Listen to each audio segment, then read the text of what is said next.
não tiveram a oportunidade de ler, esse livro é de fácil acesso, né?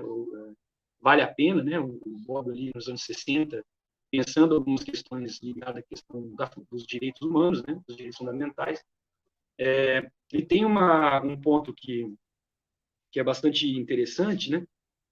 Nos primeiros capítulos do livro, o capítulo central que dá o título, né, da obra, A Era dos Direitos, mas são um conjunto de conferências, né, do Roberto Bobb, que nos anos 60, ou seja, pouco tempo depois do final da Segunda Guerra, ele acaba afirmando uma hipótese interessante, mas que eu me pego, às vezes, pensando, né, um pouco a respeito dela. Ele vai dizer que, naquele momento, talvez não fosse mais necessário se preocupar tanto com uma discussão que buscasse a fundamentação dos direitos, né? Pois isso já estaria, mal ou bem, isso já estaria em alguma medida estabelecido, né? E a fundamentação aqui, ele está preocupado em pensar uma fundamentação filosófica dos direitos, e nós teríamos que nos preocupar, então, em alguma medida, em efetivar direitos, né? Então, você teria que pensar agora maneiras de tornar os direitos humanos, os direitos fundamentais, efetivos, né? Talvez ali, muito influenciado pelo tempo curto que tem do fim da Segunda Guerra e tudo que ela representa, né? O Bobbio está, então, observando, no contexto europeu, claro, aqui a gente não pode descontextualizar, né? Um pensador italiano falando a partir da Europa, né? Que é chegado o momento, então, de deixar de lado as questões problemáticas de fundamentação filosófica dos direitos e é preciso implementá-los. Talvez por uma compreensão de que melhor dizendo, o entendimento dele, né, de que a fundamentação dos direitos está compreendida, está clara, né, e que não há necessidade mais de discutir isso. Bom, isso é uma coisa que, observando o nosso contexto, eu tenho dúvida se está claro, né? Observando principalmente essas críticas que eu falei, vocês não vou aqui ficar reproduzindo, porque vocês têm dimensão do que são essas críticas, né?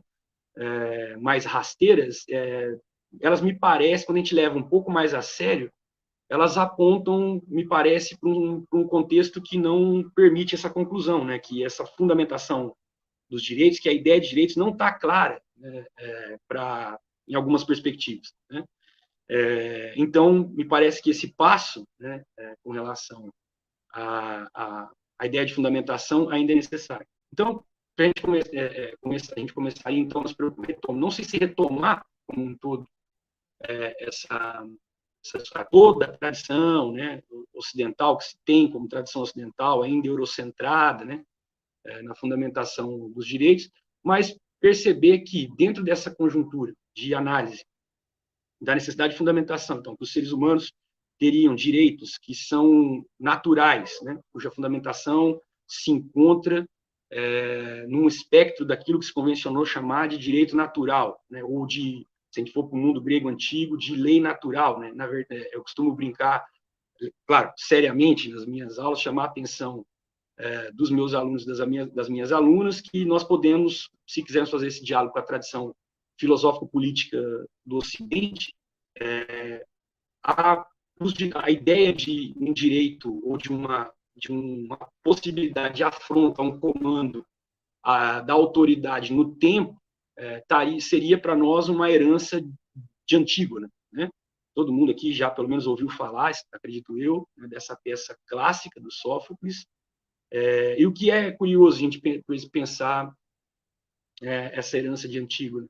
Ora, bom, só para a gente contextualizar, né, o Antígona, para quem não leu ainda, é uma das tragédias do Sófocles, né, que Antígona é filha do Édipo, né, que tem lá o seu destino, o seu oráculo, né, que casaria com a mãe, mataria o pai, o destino se cumpre, aí toda aquela questão da maldição passa, ela tem mais irmãos, né, o Teucles, o Polinice e a Ismênia, e ela é a personagem central dessa tragédia, que afronta o tio, que está ali, no entendimento de alguns, usurpando o poder de Tebas, né, o poder que seria da linhagem, né, que a Antígona pertence, mas o ponto para ela, na verdade, é que os seus irmãos, no conflito político, então aqui, percebam que essa questão vai ser pensada a partir da política como enfrentamento, isso é interessante também, né?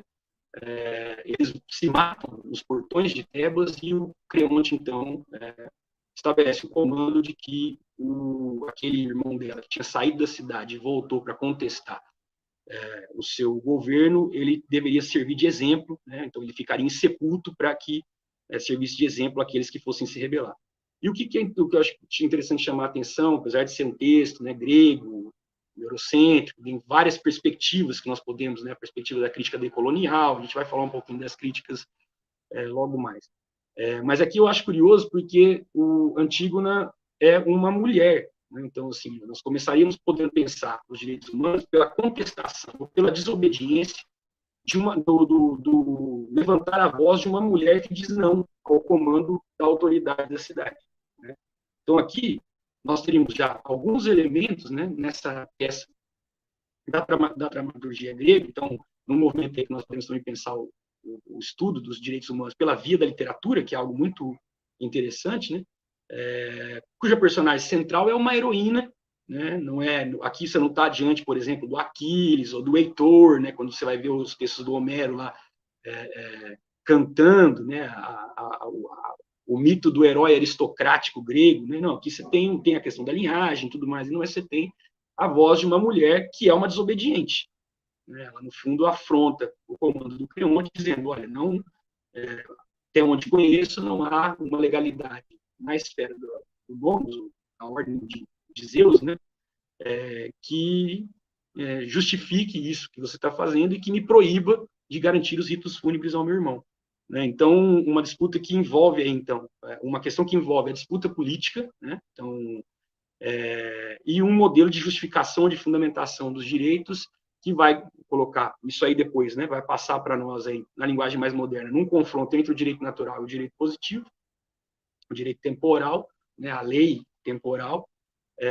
Fica aí, digamos, os direitos humanos encontrando, pelo menos como o Bobbio pensa, e também foi um professor de filosofia do direito, né, de filosofia política, dentro dessa moldura, vamos dizer assim, maior um dos grandes temas da filosofia do direito, que é esse ponto problemático, essa tensão entre direito natural e direito positivo. Claro, no mundo antigo, sem essa noção de direito, uma noção muito moderna, é uma confrontação entre lei natural e lei temporal, né, lei positiva.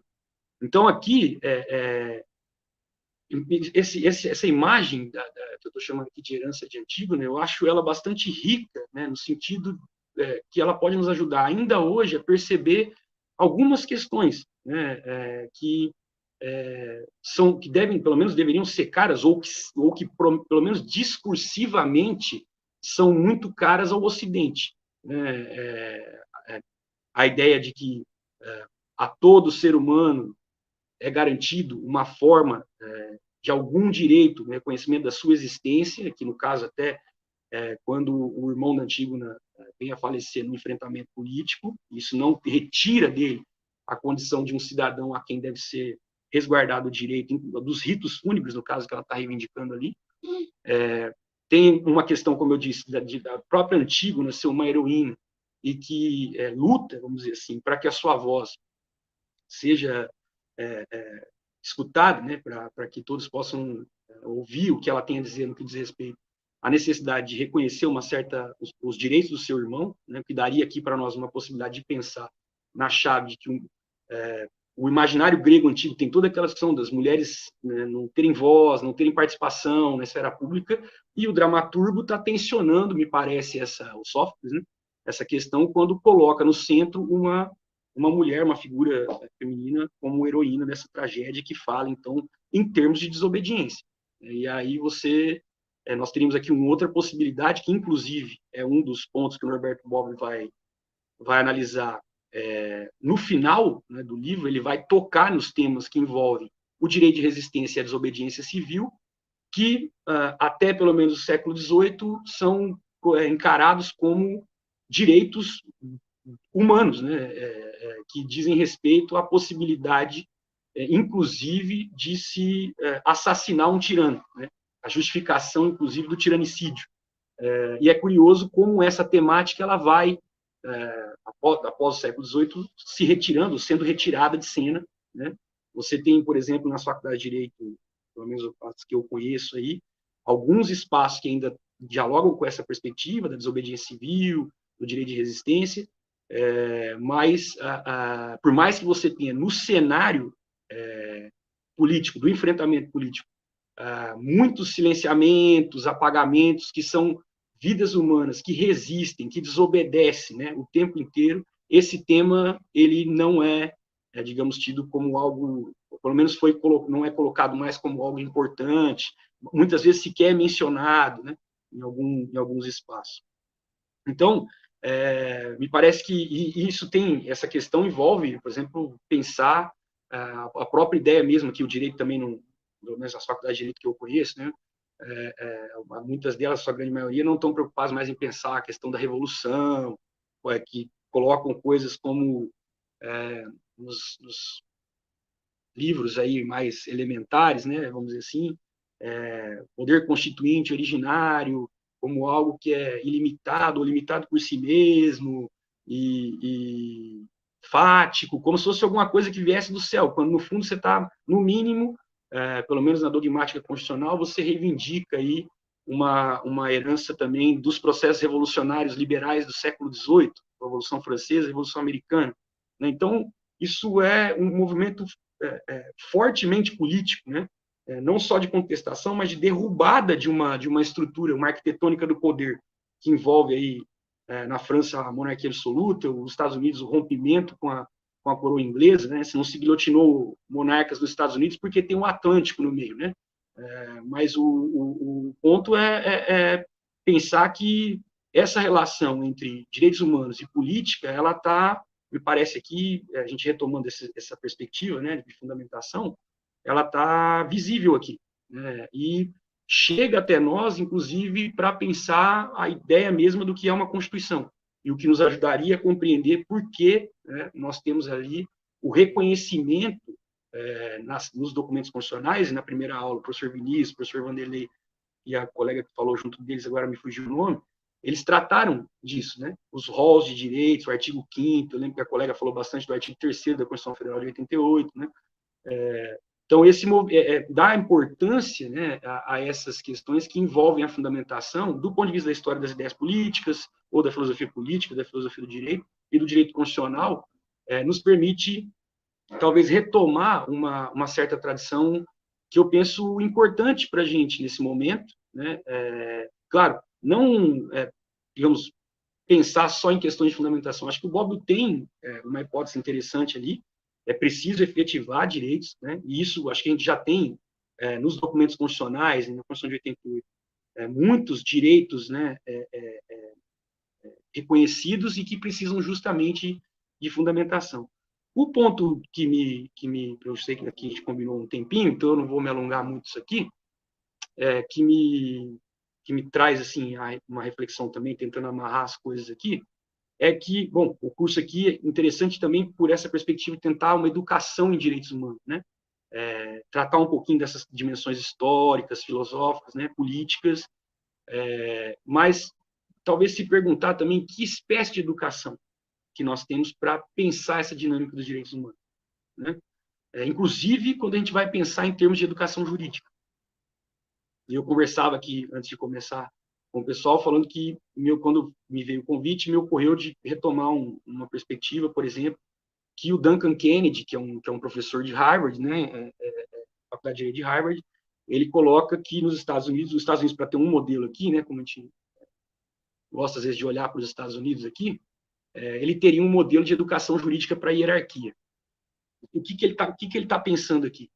Que as faculdades de direito, elas formam o que nós chamaríamos aqui para o mercado, né? Elas estão preocupadas, a hierarquia colocar, servir burocratas ao Estado, operadores do direito para grandes conglomerados de empresariais jurídicos, escritórios, esse tipo de perspectiva. Ele vai dar vários exemplos lá dos Estados Unidos, e que esse perfil de educação, ele não teria tanta preocupação com uma formação, digamos assim, de base, no sentido forte aqui, né, com relação aos direitos humanos. Isso aí nos permitiria pensar o que o professor Roberto Lira Filho chama num texto dele de o direito que se ensina errado. Esse título, o professor Roberto Lira Filho nos ajuda aqui a simplificar um pouco a coisa. Teria, assim, fazendo um diálogo aqui, intermediado, né, entre o Lira Filho e o Duncan Kennedy, você teria uma perspectiva de um direito que se ensina errado e, portanto, você vai perdendo, vai retirando a relevância de disciplinas como direitos humanos, ciência política e teoria do Estado, filosofia do direito, história do direito, né, perspectivas que estariam, disciplinas que estariam preocupadas justamente em mostrar a fundamentação e a importância, né, desses temas, né, que vão chegar a todos eles e confluir, então, para a disciplina de direitos humanos. Né? E aí, para eu já me encaminhar para o fim, então, assim, a minha ideia era chamar a atenção um pouco para isso, assim, a gente tentar, claro, a gente está ouvindo o tempo todo algumas críticas, né, se é que a gente pode chamar isso de crítica, né, algumas tentativas de recusar a ideia de direitos humanos, tentando rotular, pensar que o Brasil é um dos países mais perigosos para militantes de direitos humanos do mundo, né? Isso talvez esteja ligado, a gente pode conversar sobre isso mais no debate, né? Algo que nós podemos perceber aqui de uma certa sombra da Casa Grande ainda, né? Uma herança do escravismo, né? essa questão também importante, mas, fundamentalmente, perceber o seguinte, quando se vai pensar um pouco a ideia de crítica, vamos trabalhar aqui recuperando um pouco do Kant, né? Um exame, né, dessa ideia de direitos humanos, ele não está, ela não é, os direitos humanos, a ideia de direitos humanos não é impermeável à crítica. Só que o ponto para nós tem que ser uma crítica responsável. O que se faz, geralmente, nesses debates mais militantes, como eu chamei, da internet, né, que a gente vê muito aí, é uma crítica totalmente irresponsável, no sentido de uma desvalorização total, em que seria possível pensar as nossas relações não mediadas por direitos atribuíveis a, vamos dizer assim, atores que se reconhecem como sujeitos de direito. Esse é um ponto que a gente tem que ter clareza aqui, da importância, inclusive, desses seminários, desse projeto de extensão de educação em direitos humanos. É recuperar a importância, por exemplo, de pensar por que eu não posso, ou alguém não pode vir explorar a minha força de trabalho amarrando uma bola de ferro no meu tornozelo? Ora, porque eu tenho direito humano ao trabalho. E um trabalho que tem que encontrar limite de jornada, salário, retribuição pelo meu trabalho. Ora, o que eu estou querendo dizer é, em última instância, o direito do trabalho também é um direito humano. A aposentadoria também é um direito humano.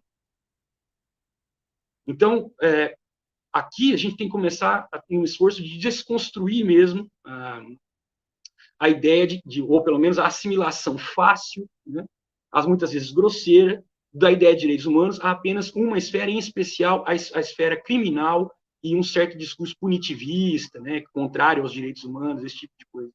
Ora, uma crítica interessante, né, ou alguns modelos de crítica interessante, não para jogar os direitos humanos fora, né, mas para aperfeiçoá-los. Por exemplo, essa categoria jurídica que eu usei, o sujeito de direito, categoria moderna, sujeito, né? Ora, eu tenho uma conferência do professor Ernest Tugendhat, um alemão que deu aula aqui no Brasil há algum tempo na Universidade Federal de Goiás, é um filósofo, né, cujo título é A Controvérsia sobre os Direitos Humanos. É um diálogo com o Jürgen Habermas, né, em que o Tugendhat ele vai apontar o seguinte: ora, isso é muito importante, o reconhecimento universal de um sujeito de direito, né, ou seja, de um sujeito que possui direitos e reconhece reciprocamente direitos. Né? O problema é que esse sujeito de direitos ele foi pensado, na sua forma mais originária, como um europeu branco, vamos dizer assim. Ou seja, o que o Tugendhat, no limite, vai dizer é: ora, não se pensa, quando está se falando desse sujeito de direitos, não necessariamente está se falando de crianças, não se pensou no caso na questão das mulheres, dos idosos. Então, ele vai mostrando como essa categoria, ela, além de ser, aqui vai vir uma outra perspectiva crítica, e aí eu encerro, eurocentrada, como vai ser a crítica do decolonialismo, ela é muito importante, então não se trata de descartá-la, de jogá-la fora, mas de uma crítica, um exame dos seus limites, né? Exame, crítica tem a ver com isso, né? Uma leitura dos limites, para aperfeiçoá-la. Né? Então, aqueles que foram excluídos, vamos dizer assim, vão poder, então, ter direitos. Por exemplo, hoje aqui no Brasil você pensa em Estatuto do Idoso, Estatuto da Criança e do Adolescente, né? O movimento político pelo feminismo representa, o Habermas na inclusão do outro, inclusive, vai usar o feminismo como um exemplo, né, de um movimento político importante para a inclusão de direitos, né? Essa é uma perspectiva interessante. Né? Então, se tem uma controvérsia, vamos dizer assim, o Tugendhat está fazendo um fogo amigo, né, como a gente costuma dizer. Ele está apontando, dialogando com o Habermas, algumas deficiências, alguns limites dessa ideia, não para descartá-la, não para apedrejá-la apenas tão somente, mas para aperfeiçoar, né, para tentar reconhecer mais direitos. E essa outra que eu vou finalizar agora, 2 minutinhos, o decolonialismo, ou seja, os processos pós-coloniais, né, as libertações pós-coloniais, você vai começar a criticar essa ideia de um sujeito de direito universal, fundamentalmente, trocando em muitos miúdos aqui, por ser um sujeito ainda eurocentrado, pretensamente descarnado, né? A ideia de que ele também não tem geografia localizável, né? Quase que uma abstração, um fantasma. Né? E o decolonialismo, as perspectivas que vêm da América Latina, da Índia, né? Das ex-colônias, vão dizer o seguinte: ora, no limite, esse sujeito é centrado, ele está na Europa, ele é branco, né? Proprietário, ele vem, essa linhagem grega, ela é perigosa porque, né, a gente tem que lembrar que mesmo a democracia ateniense, muitas vezes a gente lembra como um milagre grego, é uma democracia aristocrática, né? Homens proprietários que vão para a ágora participar das instituições como cidadãos, fazer filosofia, esse tipo de coisa. Então tem uma perspectiva bastante interessante também de crítica, uma crítica responsável, não é para aniquilar os direitos humanos, mas sim para aperfeiçoá-los, né? Digamos, tirar do silenciamento as vozes que foram silenciadas, tirar do ocultamento aquelas tradições, aquelas culturas que em alguma medida foram apagadas, né, por uma perspectiva mais eurocentrada, e também que reconhece, então, que vai tensionar o reconhecimento de direitos, se não pela via da positivação nos documentos constitucionais, por formação de legislação específica, né, como eu citei aqui, o Estatuto da Criança e do Adolescente, o Estatuto do Idoso aqui no Brasil, para dar exemplos no Brasil, né, que envolvem você incluir, né, esses que são temas que foram discutidos, né, do ponto de vista da crítica, e que acabaram tendo seu reconhecimento no processo legislativo, na produção da lei. Né? Então, aqui, quando a gente, digamos assim, supera essa perspectiva que o Duncan Kennedy colocou, de uma educação para a hierarquia, ou se a gente quiser lembrar do Paulo Freire, né, dessa educação bancária, né, nós temos, então, a possibilidade de retomar esses temas, né, esses temas de discussão, e aí sim, pelo menos pretensamente, ter uma abordagem teórica, né, reflexiva, bastante interessante para a revisitação, né, do tema dos direitos humanos e a melhoria, né, vamos dizer assim, a possibilidade de um exame crítico no sentido de melhorar, né, a possibilidade de reconhecimento de direitos. Acho que eu ficaria por aqui com uma perspectiva inicial. Como eu disse, eu não preparei um texto necessariamente, eu só estruturei uma linhagem para falar algumas coisas, recuperar aquilo que me parece que eu venho pensando aí de maneira agora mais, né, detida, quando eu retomei a disciplina aqui em Maringá. E eu agradeço de novo pela oportunidade do diálogo, pelo espaço, né? E